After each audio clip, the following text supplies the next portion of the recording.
Is Sombra back? Is this just a fluke for a specific time of metas? Why is this hero being picked? Is it going to continue to be meta? And what is the Shambali effect and what is the lip effect?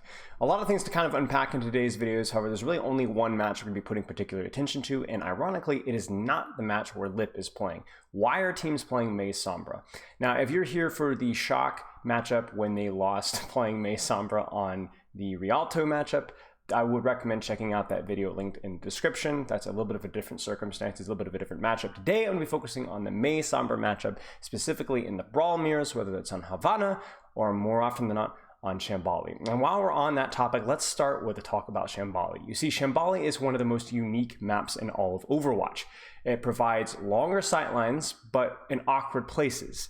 It provides many angles, but only really in a couple of opportunities for you to actually take those positions and to take those angles. And it has a lot of bottlenecks and a lot of chokes. And in addition to that, it's also a payload map. And payload maps have always benefited from fighting and dying on cart. So Shambali, with this unique concoction of different variables, has led to a more of a Ramatra or Reinhardt Lucio matchup meta for most teams that are able to execute that meta with the hero pools that they have on their roster. And so what ends up happening is you have a matchup where there's a lot of Lucio brawl, but on a map where it's actually quite difficult on most points outside of third to actually take good angles for your hitscan. You see, most of the time when brawl is played, whether it's for Matra, Reinhardt, or even Junker Queen, we have some form of a DPS that can take an off angle with a little bit of range. Sojourn, Ashe, Hanzo, Cassidy, and so on. However, we're at one of the more unique times in Overwatch League history in the fact that Hitscan is almost at its weakest point ever. Ashe, not very good. It's received a pretty significant nerf with the Bob Ultimate Generation nerf. Sojourn's at the weakest that she's been since launch. Cassie's received a very significant HP nerf back to his 200 HP. And while Hanzo does the job fairly well, and we've been seeing a lot more Hanzo here and there, he's not quite good enough to overcome the weaknesses that the map provides. And so that leads to the question is then how do you actually play anything but Hitscan in a brawl mirror? I know about the answer to that question. So the Shambali effect is essentially the map that discourages you from playing Hitscan. Oh, and in addition to that, on Shambali, a lot of the points where teams are going to be taking fights, if you are to try and force Hitscan, the Ramatra mirrors allows for a little bit more lethality from your tank when it comes to chasing down and punishing hitscans. In fact, you'll see that in a couple of the matches on the map where the Ramatra is able to utilize his speed boost and nemesis form to actually chase down, pressure, harass, and even kill the DPS in the off angle. So what do you play as that second DPS? Now, historically, when we're thinking about maps where the off angles aren't particularly strong, we've seen Symmetra and Symmetra Mei. And we have seen a decent amount of Symmetra and Shambali, and it looks quite reasonable. We've even seen some Torbjorn, we've seen some Reaper, and we've seen some Bastion, all heroes that can take angles, but generally are more equipped to win the front line and win the front line mirror hard. And that's something that we may continue to see, especially for teams that don't have the Sombra player. However, for teams that do have the Sombra player, something that Sombra provides that the other hitscans don't is a consistent and safe off angle. And this is when we're going to use the greatest coaching utensil of all time, Microsoft Paint. You see, when I talk about off angles, generally brawl mirrors are equipped with the tank applying space on main or applying pressure on main, and then either your Hanzo, Ashe, Cassidy, whatever that secondary hit scan, usually Sojourn, at least in metas in the past, would take an off angle and put pressure on either backline, take it a better, longer sideline, and so on. Now, what's happened is, as we said, Shambali doesn't provide very many of these angles, and they're a lot higher risk. They're more individual. Third point, there's a lot of them. Very late second, there are a few. Very late first, there are a few. But huge chunks of the map, these off angles just are not safe and are not viable. It was interesting for me watching the Dallas Fuel versus the Contenders team. The name fails me at the end, where they had the Hanzo player, and it was watching him be super, super creative and trying to come up with all these alternative weird ways to take angles and flanks, and that's kind of like the level of attention and focus that you have to do to actually make those angles work. But you see, Sombra doesn't have to worry about that because Sombra can guarantee backline destruction and good consistent out backline pressure by walking in stealth and going all the way around behind the enemy backline. And that's what makes Sombra unique, and especially with a couple of changes that she's received. But essentially, the way that you play Sombra this matchup is you say, okay, we can't take an angle with her hit scan. We don't want to play Symmetra, Reaper, Mei, Bastion. We would prefer to play something that can apply pressure on an angle, but we're going to play Sombra. So the pressure from the angle is actually going to be not even an angle really. It's going to be 180 degree angle onto your backline. And the value that you can get from this angle, if it's timed well, if it's applied, the pressure is applied well, is extremely high. A lot of backline distraction, a lot of threat of assassinations, and a lot more, and we're to get into that. So essentially, as I said, we have the Shambali effect, the map architecture, the fact that Hitscan is weaker than almost it's ever been. And then let's talk a little bit about Sombra. A couple things that Sombra has received here. Number one, Sombra's received some buffs to her damage, going from 7 to 7.5. Minor increase in per projectile per pellet, but it is significant. The health pack buff, where she is actually able to hack and keep health packs hacked for longer, which helps her cycles to be a little bit faster. Not a major buff here, but it is a minor buff that does help. And the last thing is actually one of the more significant ones that I have not seen talked about. And it's one that has gone under the radar until this particular matchup. And it is the Blizzard hack effect. You see, everybody knows that Blizzard was not hackable, right? Once the projectile was put out, it just went on. But that changed very recently. In fact, now, not only can you hack the Blizzard on its released, once the Blizzard has hit the ground and started to freeze, you can EMP that and completely remove the Blizzard entirely. And that is one of the more underrated and most important reasons why Sombra is actually being played in this mirror. Not only is EMP strong, but now EMP is stronger than it's ever been in this particular matchup. Obviously, there's a lot of other things that Sombra provides. We talked a lot about the minor actual significant pressure that you could put onto backline. One of the other things that we talked about is consistently taking angles, whether it's onto backline. One of the other things that you can do, though, is if you don't want to go to backline, as I draw off to the side here, is you can actually take the slight off angle that a normal Hitscan would take, but instead of just going for like picks and stuff, you can just hold the angle and put pressure onto the enemy backline and tank line. And the problem with the fact that the Hitscans don't have good positions to take is that if you're not running Hanzo or Ashe, or the map doesn't allow you to run Hanzo or Ashe to take a good sight line, it's actually surprisingly easy to take a slight off angle with Sombra on this map and not get your translocator force for a really long time, and especially if it becomes more of a Reaper, Sombra, Bastion, whatever mirror, especially Sojourn too. Sojourn is actually really slow to build rail now. It can be very difficult to clear her of the off angle, which means a lot of Soldier or Sombra 76 playstyle, something that we've seen Lip do in the past. Now, in addition to that, the Ramatra versus Ramatra mirror is actually another very favorable thing for Sombra. You see, the only bad thing about the Ramatra mirror for Sombra is that technically you can't EMP them out of their ultimate. You can't end Annihilation with EMP. However, what you can do is, because the shield duration is temporary and the projectile damage from his weapon is slow, and his Nemesis punches have a limited range, it's actually very easy to hack Ramatra compared to a Reinhardt in the Brawl mirror, which means that it is very easy to take an off angle and repeatedly harass the Ramatra with off angle hacks, not even from the backline harassment, just from the sideline harassment. In fact, there's something, if you pay very close attention, sometimes the Sombras don't go for backline, sometimes they just look for an off angle to hack and crush the Ramatra, and that gives your team a massive advantage in the Brawl mirror and more than compensates by the slight lack in damage from the pressure. That's essentially it in terms of why you play Sombra.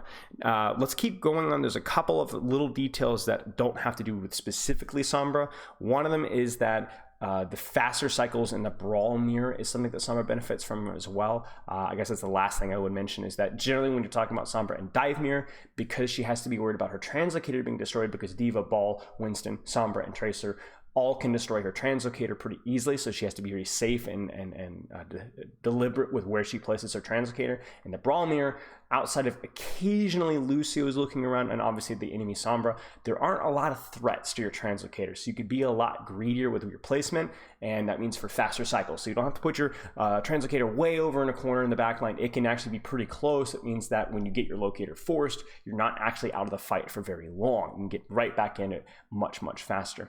And the last thing, and maybe the most important thing, is the lip effect. Now, I'm going to call it the lip effect, but I think it's been around for quite a long time. Last season, it was the Dallas effect. It's essentially where something becomes popular because somebody who is very good at the video game, or a team that is very good at the video game, is able to develop a strategy that catches on because they're really good at the strategy. Now, some of you guys are probably questioning, well, what if you're not Lip? Why are these teams playing and they don't have a Lip Sombra? And while that is a fair point, one thing that I think is underrated is that when you watch Lip play, you don't need to be the person to develop the strategy. You just need to be able to mimic it. And so even if you're not able to play to Lip's level, you can learn a lot from watching him and actually get closer to his level than you would be starting from scratch. So Lip is able to innovate essentially, and all the others are just have to copycat and get somewhat close and hope that their team is able to compensate, because they're still not going to be quite as good as Lip. But that is absolutely one of the things that I think if we don't have Lip in the league, I don't think that we see Sombra, and I think it's a lot more likely that we continue to see something like Symmetra May, Reaper May, or maybe even teams continuing to force Hitscan. So all that being said, how do you play? I think one little timestamp I'll show from a non-Sombra mirror is where the Atlanta Reign are playing versus the Gladiators, and make sure this is working here. Yeah, we're good to go. So this is obviously not Shambali, it's on Havana. I think this is where you can really start to see where the Sombra shines, even though there's not a hit scan on the board. Or even though there is a hit scan on the board, and then also see where the Sombra really stops shining. So first and second point, if we ignore all other factors, I think it's important to note how quiet Kevster was this entire match up until third point. Very difficult for him to get good and consistent off angles. The Sojourn nerf to her mouse 1 and her rail charge rate was a massive, massive nerf to the hero. And it's actually incredibly hard for Sojourn to be able to clear Sombra now. You see, you couldn't have played Sombra with an even a slightly more buffed Sojourn, because she'd build her rail too fast, she'd do too much damage with her mouse 1, and she'd force her translocator too fast. But that's just not the case. In fact, I think Sombra is, I wouldn't say a counter to Sojourn, but she does very well versus Sojourn. And Sojourn is, I think, at least with the Hanzo, there is a threat of a one-shot or a body shot, Storm Arrow. All those things, even Sonic, cause a lot more issues for Sombra than Sojourn does. You can see here, Lip unfortunately dies, so he's not able to stage onto the enemy backline. He's going to get cleared early because Kevster actually had a rail built up before Lip showed up, something that would only have happened because Lip died. Otherwise, Lip would have already been pressuring, but they force Lip out and then they push. And that's something that I think more teams needed to do a better job of when they're not playing Sombra in the mirror. I saw too many times teams completely ignoring Lip on the backline. Enjoy watch. By the way, I would highly recommend checking out as many Shambali fights as you possibly can. Let me link a couple of them. Glads versus Atlanta, Atlanta versus the Valiant, Vancouver versus the Atlanta Reign. All of them provide a little bit of this Sombra effect here that you can check out.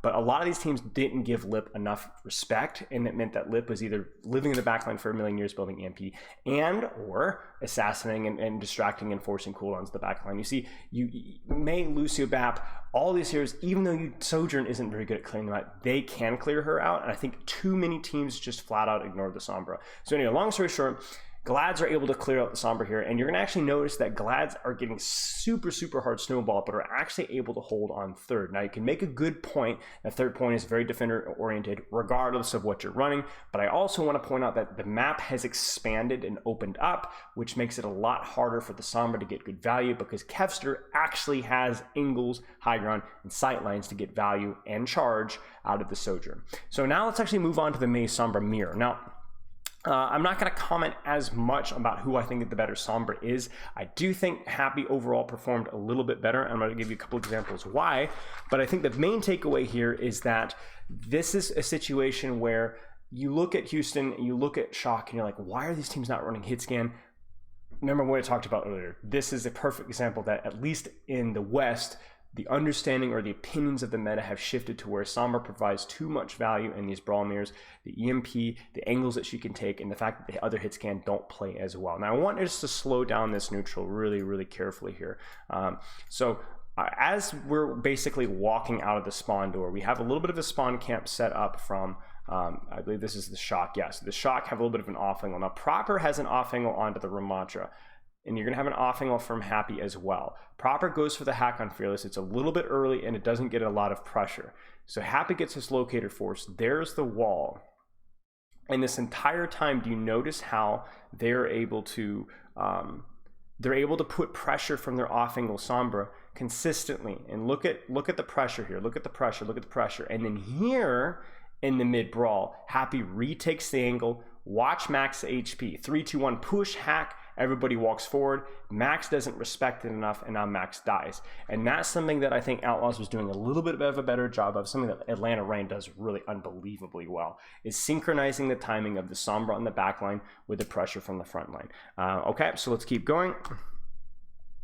Notice that neither locator was really forced. Proper was able to take a good angle and farm, but it wasn't enough there. Okay, 42-30, or 43-10, excuse me.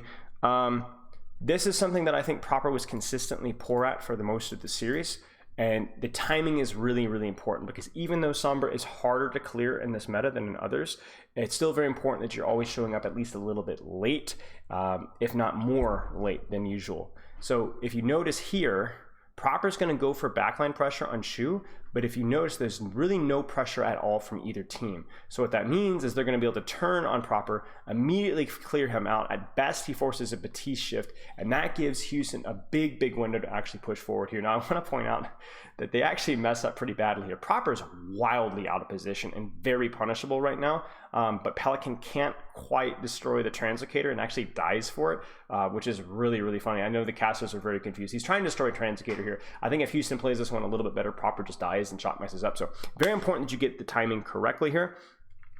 And then let's keep going here. So in terms of the EMP value, so I want to point something else out here. So the EMP is obviously a very, very powerful ult, probably one of the most powerful ultimates in this brawl mirror, if not the most powerful. And I'm not pleased by really either EMP here. I want you to point out first off Proper's EMP. Again, he's opening with EMP, and then Shock is chasing after.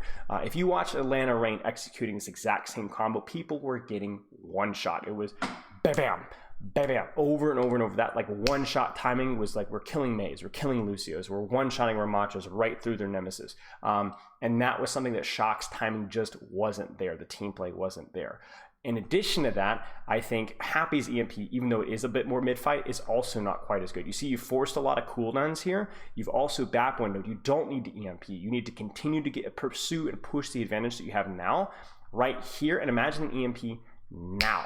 Now you could be able to cancel the Blizzard, you're able to one-shot Max. There's a lot of things that could have been able to go right with this EMP, but unfortunately I think both of the executions are kind of forced and not timed particularly well. Remember, EMP cancels Blizzard. Instead we end up EMPing, it gets Suzu'd almost immediately.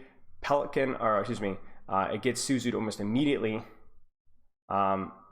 and it really only hacks Max, which is really just not great. Oh, by the way, talking about the Kiriko, if you guys want to know what the Kiriko is for, it's really just one reason.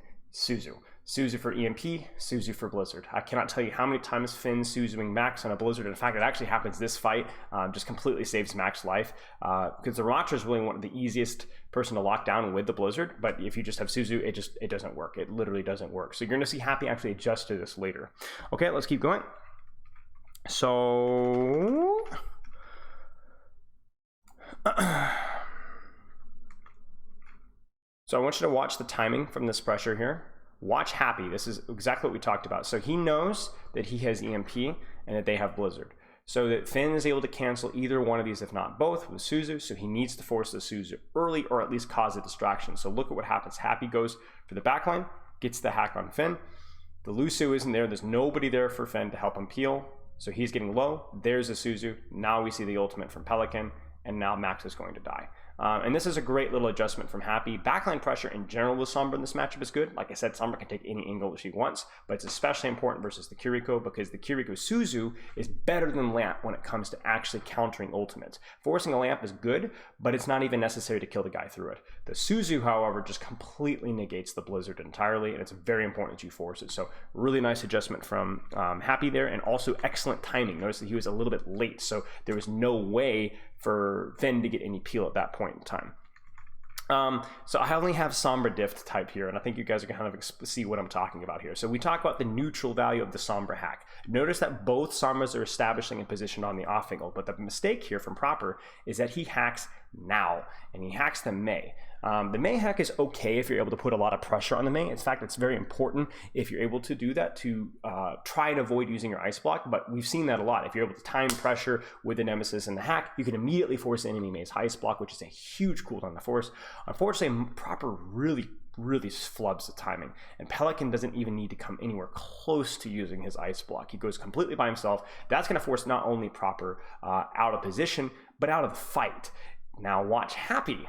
Happy goes, all right guys, 3, 2, 1. Look at how Houston's engaged here. Cooldowns are being used. He actually doesn't even hack until the wall's been used. He's going late, like we talked about. There's the hack on Max. Mac no longer can Nemesis form. Bam, he's almost instantly one shot. And Happy is also, in addition, able to maintain pressure on the angle. He's still in the fight. He doesn't even have to translocate out. So that right there is like what I would just call Sombra diff, to use that cringe terminology. It's just a simple matter of good team play.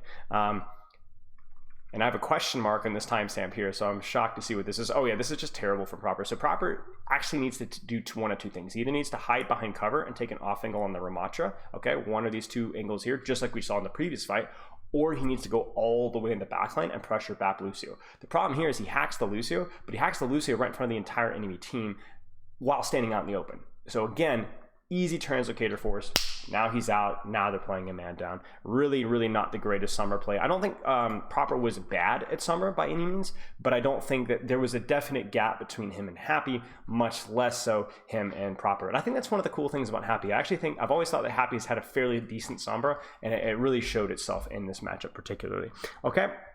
So again, we're going to see an off angle from both Sombras. Notice that Proper's trying to set up an angle all the way around behind so that he can pressure from this door here. Happy's on the off angle here, but the problem here is that Happy actually not only gets walled off, but Happy ends up losing the angle entirely, ends up sitting inside of his own backline. So a bit of a mistake from Happy, and you're going to notice here, I want you just to watch this fight play out. I mean, we don't even need a lot of commentary here. Happy's position, Proper's position. Happy's angle, Proper's angle. Happy's inside of his own backline, is unable to reestablish the angle. Pelican gets his ice block forced, and all you have to do is look at the ult charge from both of these Sombras to know who is contributing more. Not any crazy meaningful hacks from either side, but remember, you don't have to necessarily, just the Sombra 76 angle alone is important enough, and you can look at this. I mean, it's a 30% gap between the Sombras, and it came just down to positioning, to how they're initially taking the fight there. Happy's ability to actually, inability to maintain the angle, very important, and why Shock actually wins this fight, and not only wins this fight, but goes into the next fight actually at a massive advantage when it comes to EMP. Okay, so let's keep going here, 55-20. So I think this is a cool little timestamp here as well, where you're going to look at Proper decloaking. I think his timing here is probably fine. It does look like Houston's actually engaged here. Both Sombras are actually going on each other, but look at the respect that Houston actually gives Proper. Everybody, Bat turns around, Lucy turns around. They must get rid of Proper before they take it engaged. So I think from both sides, this was pretty good. I think we see a lot of respect from both sides, clearing the Sombras, forcing them out. There it is, get rid of them. Okay, disengage. Now we can take a neutral to engage. And if both teams do that well, then it's more of a stalemate. But if one team does it better than the other, I do think it gives them advantage in the neutral brawl mirror and in the ultimate trade as well. Again, I have another Sombra diff timestamp here, so let's check this one out.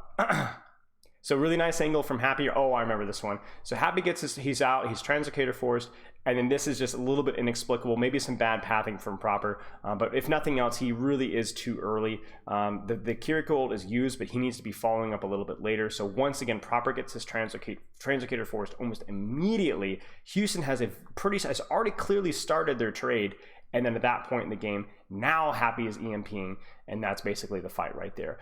Proper was just consistently way too early on his pressure on the back line. So to tie it all up, why are people running Sombra? Like I said, definitely the map, the lip effect. Somebody's really good at a hero. He's going to teach you how to play in all these circumstances. Hitscan's not as strong. Hitscan's not as strong on this map when it comes to taking angles, being able to cancel Blizzard, being able to consistently get an angle onto the backline. The fact that it's a Ramatra mirror and not a Rhine mirror is very, very important as well.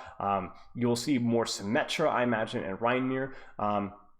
And then honestly, just the fact that the Sombra provides a lot of utility, right? Like a lot of utility right now. I think until we're able to find something or a map or Hitscan gets buffed a little bit, I think Sombra for a little bit is going to be something that we continue to see at least this stage.